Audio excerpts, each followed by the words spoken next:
be your host for the next hour of answering your gardening questions. Give us a call at 1-800-676-5446 and our volunteers will be happy to help you with your gardening problem. If you've got pictures you'd like to submit, send us an email to byf@unl.edu. Do not forget to tell us where you live. When we're not on the air, you can find Backyard Farmer on our YouTube channel with video features and past programs. And while you're online, make sure you like our Facebook page. We're off next week for the 4th of July, but when we come back in 2 weeks, you'll notice some big changes as we break in our new set. We are really excited to move into our new home with you on July 11th. All righty, let us start with questions. Jody, you have 2 pictures on the first one. She says she found multiple minute nests under her deck. Some were vacated, and what are they? And she sent this picture, and then she sent this other kind of wonky one that shows whatever is under the deck there. It kind of looks maybe like part of the foundation wall, so that's what I'm going for. But the first picture showed kind of furriness and like a cocoon, so I believe that that is like the remnants of a former caterpillar that was hairy, so probably a tiger moth caterpillar or a tussock moth caterpillar. You may have a host plant or a tree close by, and so they feed on that, and then when they go to pupate, they create a cocoon, and it emerged as a moth somewhere. So that's what those are. So just clean that up, and maybe this fall you'll see some more and you'll know what those are. All right, excellent. You have 2 pictures on the next one. This one comes to us from near Juniata, Nebraska. He loves elderberries. He has the shrubs. He wants the berries. And instead he got these creatures devouring roses and elderberry flowers. This year he's knocked hundreds of them off into soapy water. They keep coming, and he hopes there's an easier solution so he can get the berries. Yeah, so it was interesting because I've not seen sand chafers before, but Amy has, and so we were discussing this. She could have brought me a sample today, but these are actually they're not really, that's not their common name, but they're called false Japanese beetles, and they're a native beetle here. So they are, they're not a problem in turf, so their white grubs will be in pastures, and so they can't be managed that way. But they will be, prevalent where there's sandy soil, so along the Platte River Valley. And so when it comes to the elderberries, we were talking about whether you could net the plants so that they don't get to the flowers, so that you would have some berries. We also know that they are attracted to light colors, and so we were thinking of maybe some kind of trap during the day that's like a white wall or something white that they can be distracted from and go there instead. So I don't know, we're coming up with different science projects. Anyone wants to take that on? Feel free. Or paint the flowers, right? Yeah, so keep knocking them off into soapy water. You're doing the best that you can. All right, and you have 1 picture on the next one. This comes to us from Omaha. He's wondering what this is and how to get rid of them again. Yeah, so this is a rose slug sawfly, and it should be near the end of the larval life cycle. So just pick the ones off that you can see. You want to check under the leaves and maybe scout earlier next year when your roses come out, but in a couple of weeks your roses will look great. All right, excellent. Okay, Rock, 2 pictures on this one. This one actually comes to us from Brookfield, Wisconsin. Not the best of pictures, but he is asking for an ID because he really wants to get rid of this, eradicate this grass so that he doesn't have this taking over everything else that he's got. Yeah, and the viewer mentions how invasive or aggressive, and it's gotten wider and bigger. So then we immediately assume that it's a perennial of some kind. And the pictures, they could have been a little closer, but I'm pretty confident it's smooth brome, which is a very aggressive rhizomatous perennial cool season grass. Greens up a little bit earlier in the year, and they're, as we've mentioned on the show thousands of times, it's non-selective like a glyphosate-based product right over the top, and then reseed into that area. All right, and keep after it. Keep after it because, the rhizomes are there and they're going to pop new plants from those rhizomes. So it's unfortunate it got established. It's used as a roadside grass all over the state, and then they allow it to go to seed before they mow it, and then that just spreads and birds spread the seed. All of the above. All right. 3 picks on the next one, and She is from Westside, Iowa. 2 problems. One is showing a brown patch in the yard, which she's questioning could be grubs. And Jody, you didn't get it because you got lots of insects. And the second show the sort of the dark green circular patch of turf in there. She wonders what that is. They did seed their lawn with tall fescue 2 falls ago. So I think what's going on here is the big clump of the dark green grass is tall fescue, right? And that's what they seeded, and maybe they didn't get a great take, I don't know, and it looks like maybe they overseeded into a bluegrass lawn, and there's a couple of things that could be going on. It's not grubs, a little bit early to see grub damage and to that extensive in Kentucky bluegrass. The other thing is that it could be chinch bugs, or not, excuse me, not chinch bugs, bill bugs, bluegrass bill bugs, but I don't think it's that either. I think what it is that, in Iowa, most of the lawns aren't irrigated, the bluegrass is going dormant or drought stressed, and then the fescue just shows up with gangbusters. So my guess is that the fescue is starting to do what it does and stay green under restricted moisture, and the bluegrass is doing what it does and goes dormant under restricted moisture. So I don't think there's anything that can be treated or any way that they could find, they could look for bill bugs, but I don't think that's it. And if they seeded with the fescue, so they must want that. Yeah, they must want the fescue, but that said, it doesn't look like a real great stand of fescue, so they might want to consider this fall doing it again. All righty. Okay, Amy, you have 3 pictures on this first one. This is an interesting one. Trying to grow watermelons just west of Emerald here in Lancaster County, and cantaloupe. For the last 2 years, the cantaloupe did fine. The watermelon got a wilt. The melons never fully ripened. Thought there was something in the soils, went into containers. Now he's got something else going on, pulled up the cantaloupe. He's used a fungicide, he's dusted. They were all bedding plants, and then the melons, there are this, and he also uses black plastic to control the weeds. He's not overwatering, so he's answered with all sorts of things going on here. He has all sorts of things. This is actually a really tough one. I mean, it's yellow, it's wilty, and I'll start here with this picture of the fruit there. You got that corky growth on it. And this isn't necessarily a disease. This looks like a mechanical environmental response. My question on this here is it sitting on the black barrier? And is it getting too hot? And this has come more of a scorch and a corky scorch. The tissue's just getting too hot, and that's the way it's a burn. It's one question I would have with that weed barrier, and especially with how warm it's been down here in Lancaster County, maybe it's just too much heat. Now the yellowing and the collapse of the plant, looking at the pictures, I'm not seeing a lot. There is bacterial wilt that we'll see in watermelons and cucumbers, but you've treated for the beetles. Excuse me. So I'm really, really stumped here on what could actually be going on. Maybe it's a varietal response to what you're trying to plant. Viral of some sort, maybe, and maybe take it to maybe bring it to Kyle. Yeah. Bring it to Kyle as Amy chokes on the beetle she just swallowed. All right. Sorry about that. You do have 3 pictures for the next one. This is from rural western Otoe County. 2 cuke plants, lower leaf burn, in quotes, on this viewer. Upper part of the plant doesn't seem to be affected. Is this sun scorch, or is it, again, viral or bacterial? So this is actually fungal. Sorry, the frog in my throat is really tickling tonight. This is actually scab, which is Calyptotricum. So it's a fungal disease, and we've had a lot of moisture allow it. Typically, we see it later on in the season, so timing is just a little bit earlier.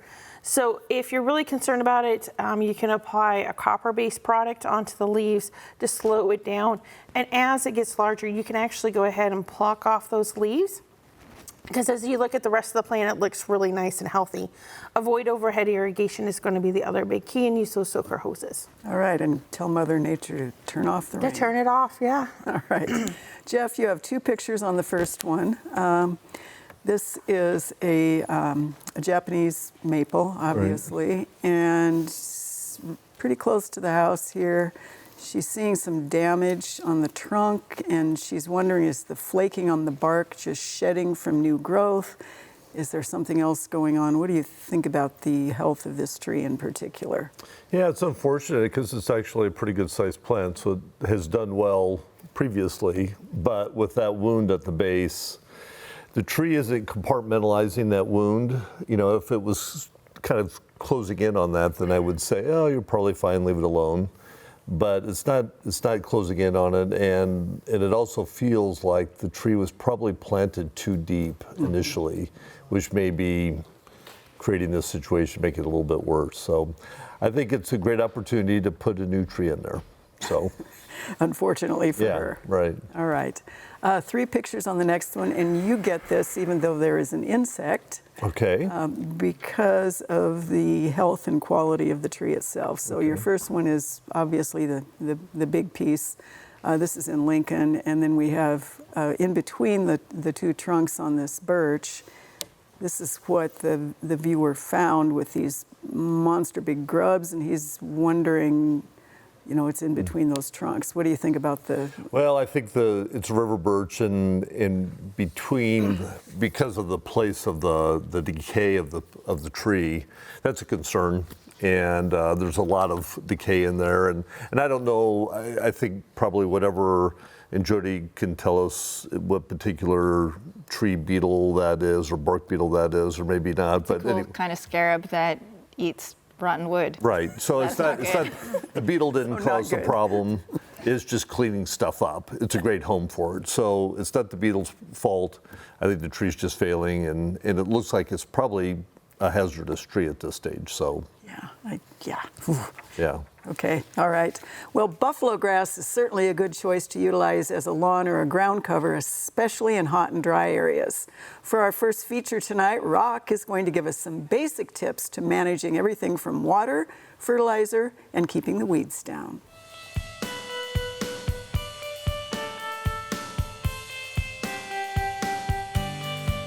Consumers have a lot of choices when it comes to choosing what grass to plant in their yard. Many of you have chosen, and justifiably so, buffalo grass. Buffalo grass is the only native commonly used turfgrass species in the United States, or in North America for that matter. All of the others come from somewhere else. So if you're into that native landscape and you like the idea of planting a warm season grass versus a cool season grass, buffalo grass is the one you need to look at. All that said though, you need to manage this grass differently than you manage the cool season grasses like turf-type tall fescue, Kentucky bluegrass, and perennial ryegrass. What you need to do is think about fertility in a different way. These are warm season grasses. They're dormant in the spring and the fall, and they're actively growing to the summer months when most of the cool season grasses slow down. That's when you want to fertilize them. Now, we recommend that you don't over-fertilize buffalo grass. As a matter of fact, 1 application per year. So the traditional 4-step program that you would use with the cool season grasses doesn't hold for buffalo grass. So if you've taken the time to plant a buffalo grass lawn, think about fertility in a different way. 1 pound per 1,000 square feet of nitrogen in June or July, or both if you really want to go on the higher end of the spectrum of what you need for that grass, but we would recommend only 1 of those times, is going to be more than adequate to carry that grass through the growing season. The other thing is that when you think about irrigation, certainly buffalo grass benefits from irrigation, but at the same time, if you don't irrigate it, it can survive drought, extended drought, better than any of the other grasses that we've already mentioned. Then mowing. Mowing is the critical thing. Buffalo grass, especially the improved turf-type buffalo grasses, do not grow very tall. You could just leave them to grow up depending upon covenants or HOAs in your particular area, but if you don't have to mow them, you don't have to. They'll get a little bit taller. They'll show that male seed head up at the top, which is really pretty and has that very naturalistic look to it. Or you can mow them once a month, or you can even really aggressively mow them like we do our cool season grasses. And then they do fine. But you really don't have to. Lower fertility, less water, and mowing is almost gone, or once or twice a year if that's the direction you want to take. It all depends on what your end goal is. If you want it to look like a well-manicured lawn, aggressively mow more frequently, put more fertility on, and maybe irrigate it a little more. But if you want the more naturalistic, Great Plains look that the grass had for centuries or millennia, go with something that is a little less intensely managed. Fertilize less, if not at all, because many of our urban soils have plenty of fertility in them if they're mature.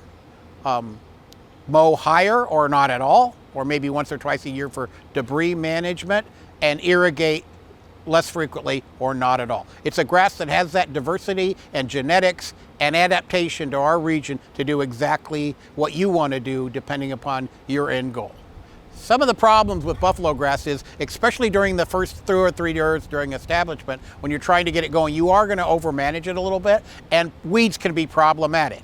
Now, 30, 40 years ago, there were no herbicides out there you could use. But luckily, we have herbicides available, and they're available on the website if you want to look those up. But all that said, you're going to have to aggressively manage weeds for the first couple of years. When you start managing it more like a prairie or even as a home lawn, these weed problems will eventually go away or be less than, they'll be like a typical home lawn. So weeds can be problematic in those first couple of years. It might take a little patience those first couple of years, but as Rock said, after it's established, you can take care of it as much or as little as you want. I really like buffalo grass, but I have shade, way too much shade. All right, Jody, 2 pictures. This comes to us from Dover, Delaware. Coneflowers were full of blooms in May. Here they are a month later, and it looks as if something sucked all the petals off the cone. What happened? Yes, this is a little bit of a mystery. I don't even have coneflowers because the rabbits ate mine. So I applied to the ground. So I'm thinking something with the chewing mouth part. It's either earwigs, but then when I was in the backyard farmer garden today, I was looking at the coneflowers, and there are these little black beetles they're cucumber beetles, but they're the black Diagnostic. So keep an eye on there, and if you see any that have petals, look for those little tiny black beetles. I wonder if that's what's doing them. And then what? Well, your petals aren't going to come back this year, I don't think. No, but can you treat so they don't keep eating the coneflowers? I don't think so. Okay, so just have coneflower heads. I don't even have coneflowers. I'm just jealous of your coneflower heads. All right, 2 pictures on the next one. This is also Western Otoe County. Found these whitish colored eggs on the bottom of a squash leaf. He says definitely not the typical squash bug eggs. They did go ahead and remove, but what are they? Yeah, good job removing those. Yeah, they're not squash bug eggs or squash vine borer eggs, but they look like brown marmorated stink bug eggs. So they're laid typically in those clusters. They're about like 20 to 28. Most of the time it's perfectly 28. That's weird. So yeah. It's squishing and removing. Yep. Okay, and 1 picture on the next one. This one comes to us from Salt Lake City. She says it looks like a black ladybug, found it on an oak tree. There's bugs coming from everywhere. I know. Okay, so this is weird, but this is called the ashy gray lady beetle, but it's in the black form. So it can be gray with black spots or black with red spots, and this just happens to be that. We do have one called the twice stabbed lady beetle, but it's not that one because that one has white on its head.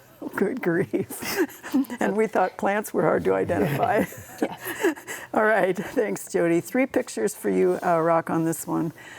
She had a lawn company. They had a tree removed, and he said they did not use something that would harm the lilac, which was her mother's.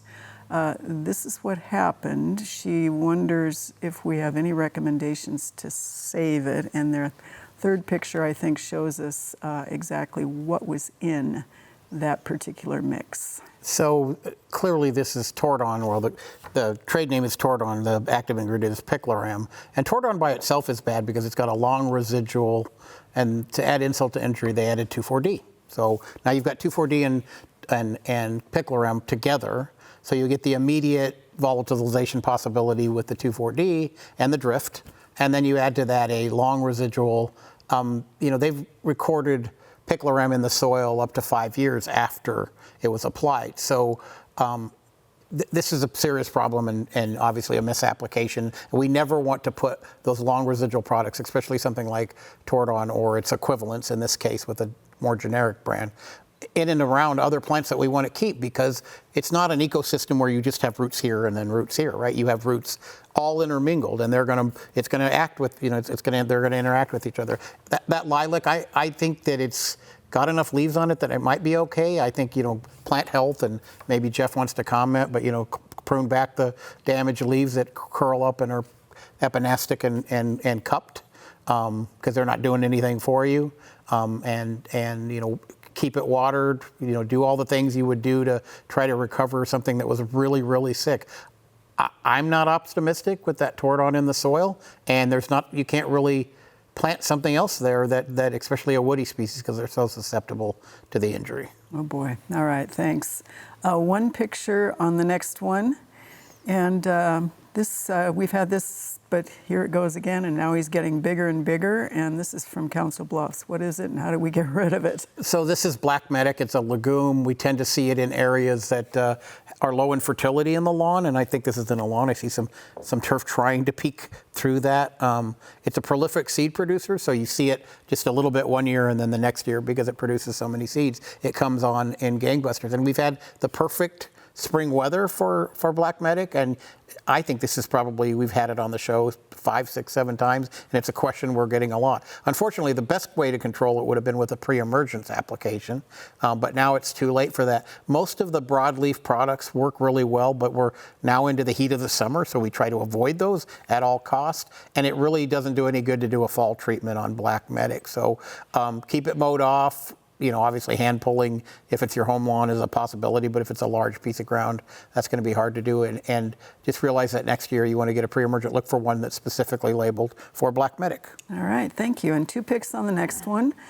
She said she has a lot of these showing up in the flower beds. Last year there were some. She's never noticed them flower. They look similar to something else, but that doesn't mean they haven't flowered or been cut back down. Yeah, this is a Rebecca. I'm not sure. You and I talked about maybe it being black-eyed Susan, but could be any number of other ones, right? And so it's a perennial, and it does have an extensive root system and trailing roots as well as prolific seed production. So if you don't like it, it's going to continue to invade and invade. It can be a bit of a garden bully. Okay, awesome. Amy, 2 picks on this next one. And the one after it, I'll have kind of, unfortunately, I think the same thing. This is a Veronica that she purchased. She says the leaves don't look right. Is it disease, and should she remove it? This is one you're going to want to remove. As you can see, the leaves are really curled, really tight, small in shape. This is actually Aster yellows. It's a phytoplasma, so it's not a virus. It's similar to a virus, but it's not. It is transmitted by us through pruning tools, but also leafhopper transmitted is primarily where we see it. So this is one you're going to remove so it doesn't move to others. And once you do remove it, make sure you disinfect your tools with either a bleach solution or ethanol of some type, just to make sure the phytoplasma is killed so you don't move it to other plants by accident. All right, and 1 picture on the next one, and this is lots of cone flowers through the property in La Vista. She has seen several of these. She thinks it's Aster yellows, and she wonders, is she going to lose all her cone flowers, or what does she do? Yeah, so once again, this is Aster yellows, and I did bring a sample with me tonight. And as you can see, when Aster yellow starts going where that leaf or where that flower is supposed to come out in those petals, it gets changed into more like a leaf-like pattern. And some people find it very attractive. They say, I have green asters instead of the purple asters. You could keep them in there. Once again, it's easily transmitted. The plant isn't as thrifty. They're usually shorter. They're not going to be as won't survive the winter as well. Definitely, if you have a lot of asters in the area, I would definitely remove it out of the bed so you don't move it to other asters in there. All right, 3 picks on the next one. And we've seen this in a lot of places, not just from him. This is an Omaha viewer. Daylilies looking just beautiful, north-facing wall. He's had 20 years of flowering on these before this started happening. So what do we think here? So in daylilies, there is a disease called stem rot, and that's what this looks like. There's a couple of different fungal pathogens that can cause it. One that we see more frequently in Iowa is actually a sclerotinia. And so if you look at it, you might see little brown, basically BBs or dark brown BBs on there, and those are what we call sclerotia of the overwintering bodies. We see this when it's been extremely wet, and you're in that Bellevue area, if I remember right, and you guys have been getting inundated with moisture. So one of the biggest things is try to remove back as much as that mulch, allow it to dry out. If possible, avoid irrigation until it starts drying out. And if there's anything you can do to help with drainage out of there so water isn't sitting and standing is your best option. At this point in time, I wouldn't recommend a treatment with it. Just maintain the daylilies as best as you possibly can and make sure you clean out the bed really well this fall or early next spring before they come back up. All right, thanks, Amy. One picture on this one, Jeff. Okay. This is a viewer in Omaha who had an old plum tree that they had to remove last year because it was dying, and now we've got a lot of suckers coming up both in the mulch and in the lawn. Wants to get rid of the suckers without getting rid of the new tree that he planted in the same spot. Sure. Don't do what Rock had, Yeah, right? so we don't want to use Tordon, right?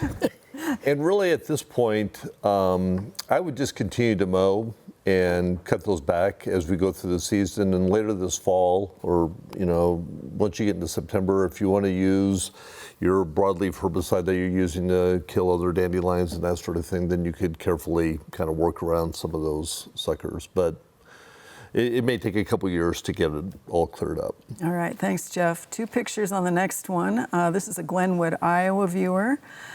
The neighbor planted sumac, which she is now enjoying in her yard. She wants to control it or kill it. Yeah, that's tough. So there's so many plants that will form colonies that we don't realize, and you'll get one in a 5-gallon pot and plant it, and then all of a sudden you have a large area full of that. So I have a yard full of things like that. I don't want to talk about. They haven't gotten into rock yard yet, but someday. But so again, you can't apply a herbicide or some sort of plant killer to this because you will kill your neighbor's plants as well. I think your best luck is, one, either enjoy the sumac. It's a pretty plant. It'll be fun this fall. The other thing you could think about doing is going ahead and just digging those plants up and then following those roots to the property line. And I've done that where you essentially just kind of strip those roots out of the ground and kind of keep that cut back and watch that. So it may be an annual job to remove those, but that's probably your best bet. All right, 2 pics on the next one. This is a Gretna viewer, and they just want to know what this is, and because they can't remember if they planted it. Right. Yeah. Yeah, so that's beautyberry, and it's a suffrutescent shrub, as Kim has taught me many years ago. So it'll die back every year, or typical, unless we have a really mild winter. And then in really harsh winters, or if we have a dry winter, you may lose the plant altogether. But it produces lots of little white flowers, lots of little purple berries, so it's very attractive. Birds like it. It spreads. It takes a while, and we have a lot on campus, and it tends to go into areas that have been mulched and kind of composty areas. That's where we'll see it kind of spring up. So you can keep it, you can dig it up, but if you've got one, my guess is somebody nearby has one and you'll get some more. And of course, right now it is time for lightning. All right, Jeff, your first one comes to us from Fort Calhoun. Got lots of hail, and they had tiger eye sumac stems that were hail damaged. Should they wrap them, paint them, what? If they're hail damaged, I'd cut any of the damaged wood off of them and protect them that way. All right, and it's sumac, they'll have more. Right. We have an Omaha viewer who has some older ewes, and she's wondering if she can trim them now and buy a lot. We're going into the heat of the summer, so no, I wouldn't trim them now. Okay. We have an Omaha viewer who had an ash removed that was diagnosed with EAB, ground into mulch. She's wondering if it's okay to use that mulch in her garden.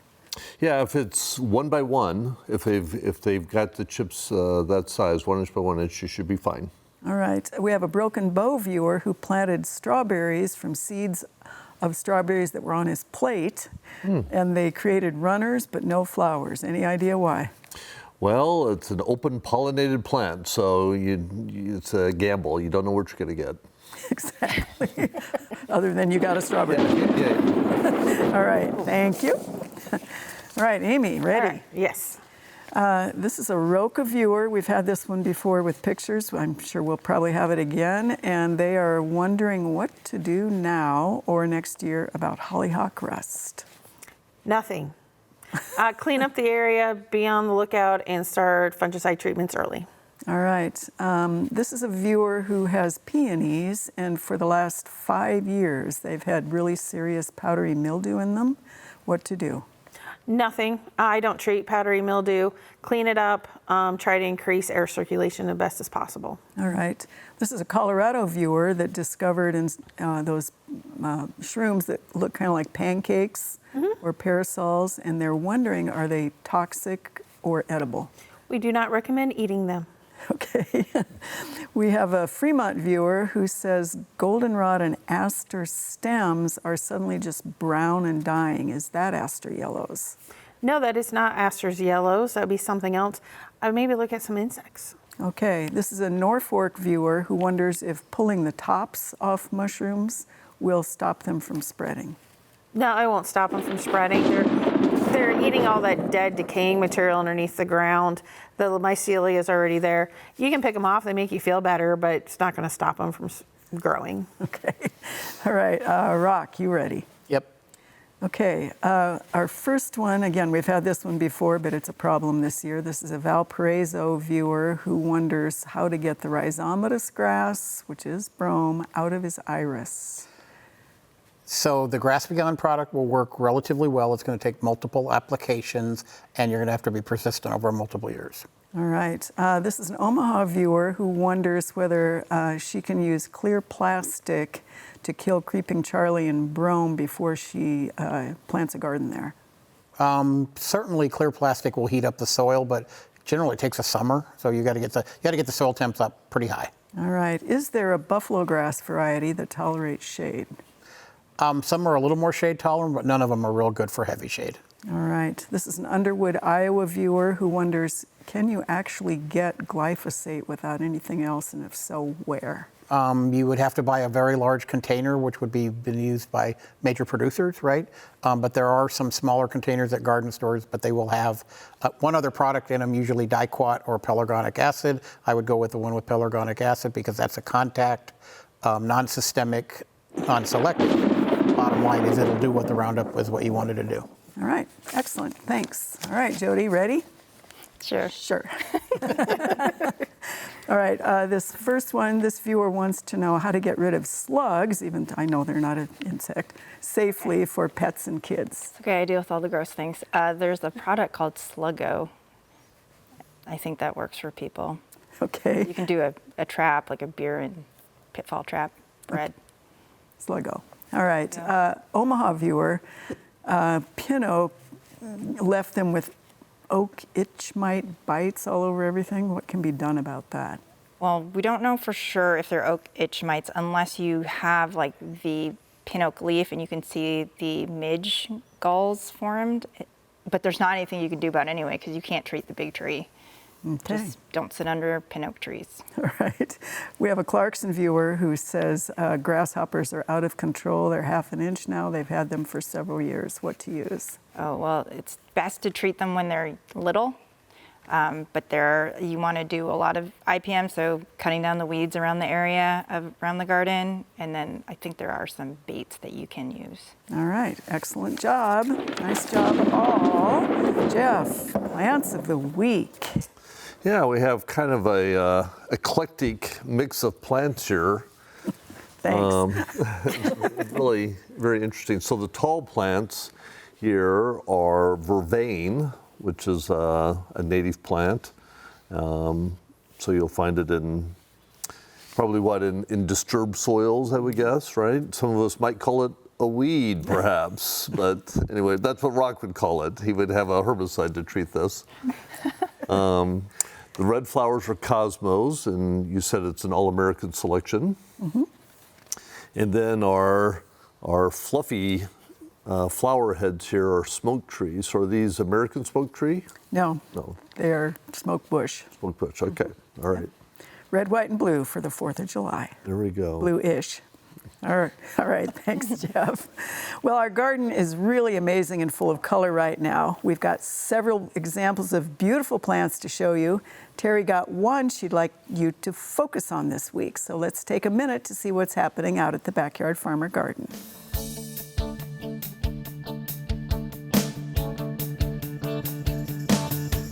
This This week in the Backyard Farmer Garden, we are looking at the beauty of it. All of our plants are looking fantastic. They're getting bigger and bigger. But I want to focus on one specific All-America Selection winner. We were not able to get it last year because of crop production problems, but we have it this year in our containers, and I'm really liking it. It's a calocaceous, so like kind of one of those elephant ears, and it's called Royal Hawaiian Waikiki. This is an All-America Selection winner, and it is a first for All-America Selection. They've trialed it. It is a non-seed one, so this one you'll have to buy the plant. But look at how beautiful it is with the bold colors, the pink and the white veins with that green kind of running through it too. So I'm really liking this. It's really kind of popping in our containers, and I'm really looking forward to seeing it through the rest of the season. So stop by the Backyard Farmer Garden and check it out. We hope you'll check this out and consider it for your containers or your landscape beds. All right, Jody, one picture on the first one. This is an Omaha viewer. He moved to a rural property in Guntersville, Alabama, and asked if we know what this insect is. And of course, she sent it to us because we are the experts. This is pretty cool. Look at those legs. So this is a giant leaf-footed bug, and we don't have these here. I would say our closest one would, well, the closest one it looks like is a wheel bug, but this is a plant feeder. And just cool. It's just very cool. All right. One pick on the next one. This one is Spirit Lake, Iowa.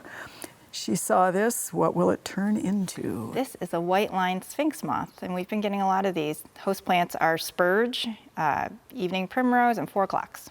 All right.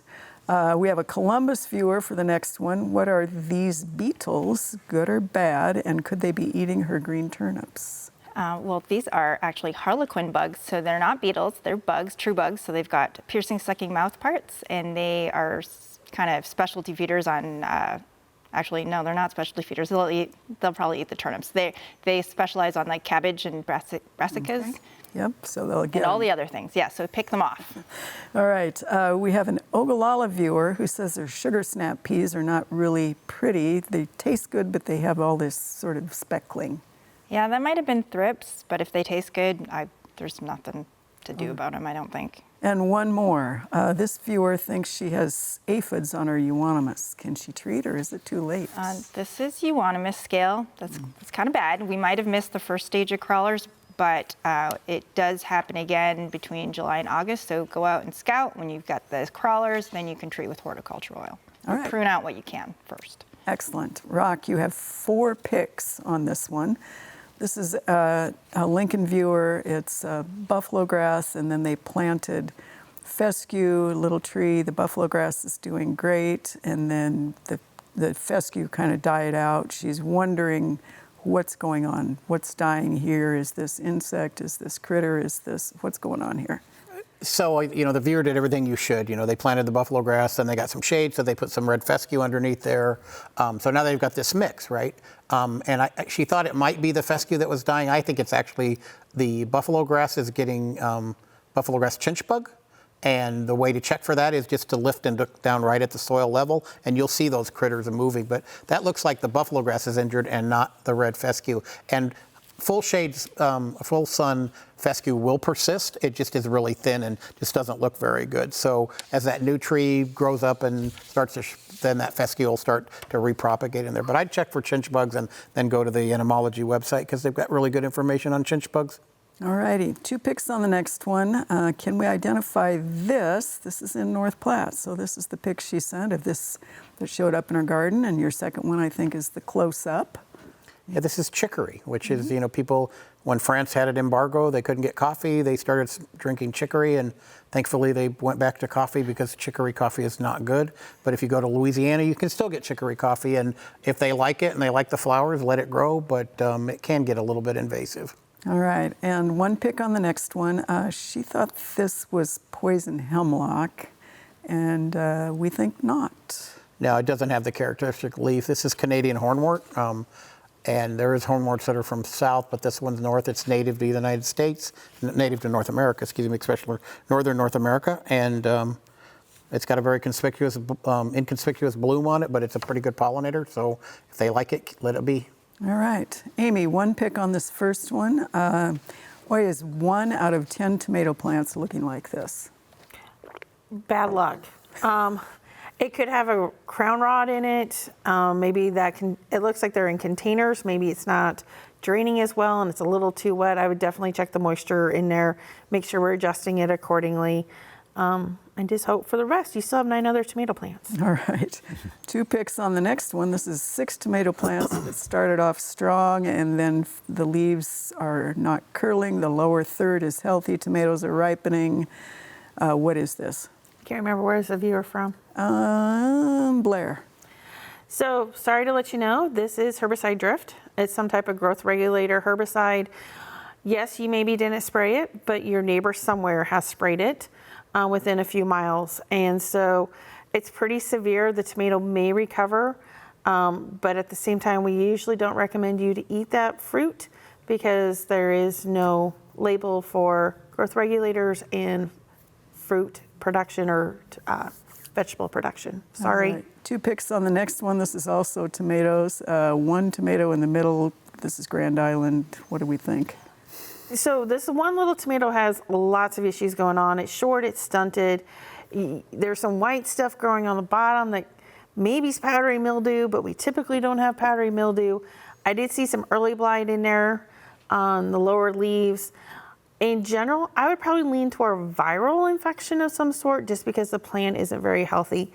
I would actually remove this plant from this bed just in case it is viral so it doesn't affect the 2 healthy plants. All right, 1 more tomato. This is papillion. This is slime mold at the base. She's just wondering, is this going to kill her tomato plant? It won't kill it at all. It's just really pretty. If you don't like it, take the hose and blast it off, or it's on the mulch. Just pick the mulch up and get rid of it. All right, and 1 more. This is a romaine lettuce. This is an Bellevue viewer. Suddenly decided to shrivel up and die. Shrivel up and die.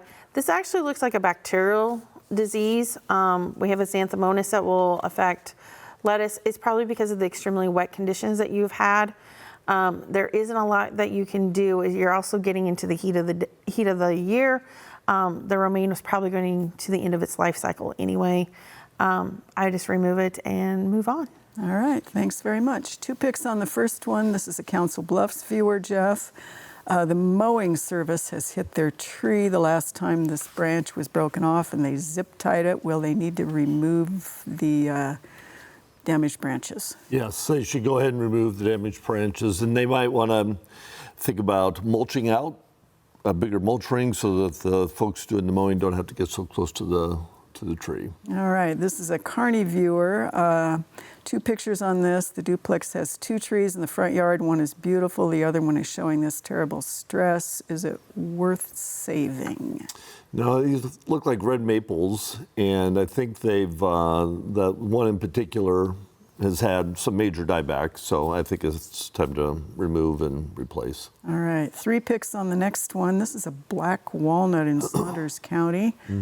3 of them, all of a sudden, the leaves turning bright yellow like this. 25 years old. Any ideas? Or? You know, there was a couple things, and we talked a little bit about it too. One could be, a lot of moisture, a lot of heat, a lot of things can cause trees to do some things like this temporarily. The other thing would be a walnut anthracnose. And that's kind of what we're leaning towards. So sanitation is a big thing with this. Any leaves that come down, you want to make sure you want to clean that all up, get those out of that space, so you don't want to leave any of that material around for next year. All right, and 1 more, and this is a Lincoln viewer, wants to know what the tomato-looking things are on the top of the potatoes. Those are TPCs, TPS. Excuse me. Now I see you gave it to me. I gave it to you. Anyway, so true potato seeds. So those are actual seeds from those potatoes, and you can plant those. And again, they're open pollinated, so it's you can get a variety of things. Some people, there's a whole online world of people that are growing potatoes from seed, and you get a variety of things. It's a real thing. So you can do that, but it won't be, again, it'll be a variety of things versus getting seed potatoes, so you know you get a true russet or whatever you're trying to grow. Cool. All right. Well, occasionally you'll see some sort of alien formation on your plants in the garden and the landscape. We've had a few questions about some of these, so we thought we'd have Kyle explain what's going on.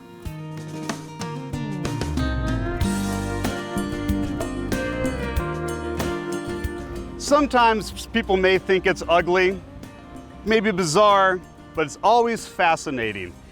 Today we're going to talk a little bit about fasciation on plants. And so what is fasciation? Really, fasciation can be thought of as a mistake. And so normally plants grow from a single apical meristem, but when something goes wrong to that growing point, the growth gets a little bit wonky as well. And so instead of that single growing point, we now have an elongated meristem that can lead to kind of a range of different symptoms, but typically that growth will look kind of flattened or like almost like a ribbon, and you may also see a proliferation of flower parts. Now, what causes fasciation? It can be caused by all sorts of things. There can be some environmental stresses such as cold weather, cool temperatures. Maybe a herbicide can cause it, or some sort of insect feeding, or some other mechanical injury, maybe lawn mowing as well. Now, the nice thing about fasciation is that it is just a genetic mistake that 9 times out of 10 will not persist once it's pruned out. So if you are the type that doesn't like your plants looking like they're ribboned and kind of have weird shapes, then if you prune that area out, next year it should come back just fine. And as Fred Baxendale used to say, this is all part of nature's wondrous pageantry. We have just, I think, one announcement tonight, and this is Daylily Days, which is in Bradshaw. We have lots of days, lots of times, and beautiful if the daylilies didn't get whatever the heck Amy talked about. All right, first picture for you, Jody, on this round is Union, Nebraska. What kind of moth is this, and is it a friend or a foe? This is a tobacco hornworm. It is, at this stage, it's okay, but it will lay eggs, and if you have tomatoes, like everyone seems to be growing, then it will not be your friend. All right. We have one picture on this one. Found this beautiful creature in the vegetable garden. This is west of Kearney. Even more beautiful, flying with little bits of yellow, but couldn't get a picture. Oh, this is really pretty. It's called a reverse haploa moth. So there's one that's not reversed, so it's got different markings, but it's very unusual. Pretty. Yeah, it's pretty. And one more picture, and this one, found this one in a bindweed flower. That one's pretty too, and it kind of looks like it has a happy face on its body. This one's called a mournful thynus. Mournful thyrus. I don't know, that's a kind of a sad name, but it's a cool moth. All right, just cool ones. Yeah, its caterpillar feed on willow. All right. Rock, 2 pictures on this one. This comes to us from Scotts Bluff. It's a weed. She says she doesn't remember having it, but now it's everywhere. They're on an acreage. It's taking advantage of every single spot it can take hold, mostly in open gravel and soil. Yeah, this is either hedge mustard or London rocket. I'm not sure which. It's a member of the mustard family. It's a biennial, so it's down at the ground in the first year and then just shoots up and shoots out a bunch of seed. Very aggressive spreader by seed. If they want to control it, if it's in those areas that she described, where there's not other plants they want, they can just pop it with some non-selective herbicide. All right, one pick on the next one. This is Ord, and is this a weed or is this wild rhubarb? It's not wild rhubarb, which it's hollyhock, which I think we all know, a lot of us know in the garden. So if they let it flower and stuff, it may look pretty cool, and let it be. All right, one pick on the next one. This is Holt County, doesn't know what this plant flower is, wants to grow this in Omaha. Let's not do that. This is an invasive plant in Nebraska, as well as Colorado and Wyoming and most of our neighboring states. It's very aggressive, and as pretty as it is, and how much you'd like it, even from the source wherever they saw it. I think they mentioned something about some farm ground or some ranch ground. They should try to get that controlled. All right, and it's sulfur cinquefoil. Oh, I didn't give the name, did I? No, you did It's not. sulfur cinquefoil. Potentilla recta. All right, Amy, you have 2 pictures on this one. I just didn't want it planted. This is a Omaha viewer new to rose care. This is a hybrid tea, seems to be healthy, but then it isn't. Lighter green and black blotches on the stems. Is this a healthy plant? This is not a healthy plant. On the black spots on the canes there that you're seeing, that's black spot fungal disease, very common. But overall, the plant doesn't look real healthy and thriving. I can't say it has a virus. You can wait and see how it goes, but you will want to treat for the black spot with a fungicide. All right, and they can treat now. You can treat now. You're going to treat multiple times throughout the year. All right, this is a Hebron viewer. There was a serviceberry tree here a couple of years ago, and now they have this mushroom beauty, as they're calling it. What is it? It is a beauty. It's a conch, and it is eating up all the roots of that old serviceberry. It's your friend. All right, and one more. We could have gotten this from a lot of people. This is a Ceresco viewer. This is a 9-bark. It's new this spring, but she's saying mold or fungus, and how does she treat it? You have powdery mildew, and when I stopped or got out of the vehicle here in Lincoln, I understand why. It is humid and icky. So high humidity is when we're going to get powdery mildews. You can blast with water. Otherwise, you just kind of live with it. All right, excellent. Jeff, we have about 2 minutes, and you have about 3 questions, Okay. so you don't have to like lightning round it. But the first one here is Douglas County. White onions appear to have these markings on the leaves, and she's wondering, is this herbicide drift? There is a soccer field near the garden. To me, it's injury, so it might have been hail, hard rain, something like that. So it doesn't look like herbicide drift. It looks like an injury. Okay, so they can probably eat it. Yes, right. All right. So this is a question also from Omaha, and this is hydrangea, obviously. This is Annabelle. He's wondering whether he should prune after flowering or when. He doesn't want to lose the flowers for next year. Sure. Well, you can prune those in the spring, and if you're worrying about things dropping down, I always kind of work my way up the canes a little bit, so maybe prune a little higher, and that way you don't worry about some of those things sagging down quite so much. But yeah, Right. so not now. And this year they are bigger than... Yeah, they're great. They're It all didn't matter looking great. how you pruned them this Yes. year. They were just fabulous. All right, and you have one more, and this is a Lincoln viewer. This was Joe Pye weed. And Fun he knows it's self-inflicted. He wonders whether cutting this little Joe back to live wood will help this recover. I think that's really your only choice at this stage. So cut the damaged parts of the plants off and keep an eye on it. Make sure you keep it watered, not too watered and all that, so that we can see if we get it through it. Well, and I think an awful lot of people right now, they're seeing all those weeds and they're, let's spray, let's do something, and the temps are too high and the wind is too high and the wand is going like this. And so, yeah, no, don't do that, right? Yeah, and our herbicides are so effective. That's the one thing. So. Right, exactly.